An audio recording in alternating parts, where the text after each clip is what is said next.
ആഞ്ഞിലിപ്ര പുതുശ്ശേരി അമ്പലത്തിൽ നിറപുത്തരി ഭക്തി നിർഭരമായി നടന്നു. നിരവധി പേർ പങ്കെടുത്തു. ചെട്ടികുളങ്ങര ഭഗവതിയുടെ മൂലകുടുംബമായി അറിയപ്പെടുന്ന ആഞ്ഞിലിപ്ര പുതുശ്ശേരി അമ്പലത്തിൽ നിറപുത്തരി ഉത്സവം ഭക്തി നിർഭരമായി നടന്നു.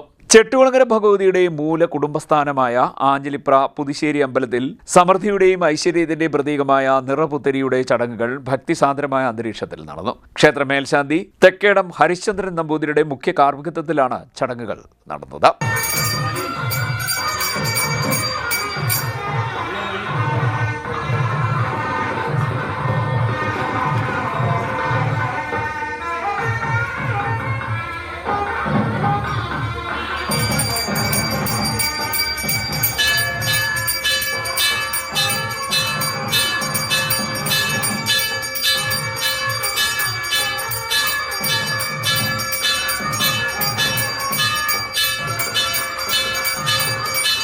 വിശേഷാൽ പൂജകളുടെയും ഗണപതി ഹോമത്തോടെയും ആണ് നിറപുത്തരി ചടങ്ങുകൾക്ക് തുടക്കമായത്. പാടത്തു നിന്നും ശേഖരിച്ച് ക്ഷേത്രത്തിലെത്തിച്ച നെൽക്കതിരുകൾ മേൽശാന്തി തീർത്ഥം തളിച്ച് ശുദ്ധം വരുത്തി മൂലസ്ഥാനത്തെ ഭഗവതിക്ക് സമർപ്പിച്ചു. തുടർന്ന് വിശേഷാൽ ചടങ്ങുകൾ നടന്നു. പൂജിച്ച നെൽക്കതിരുകൾ ഭക്തജനങ്ങൾക്ക് നൽകി. CDNet news, Kayamkulam.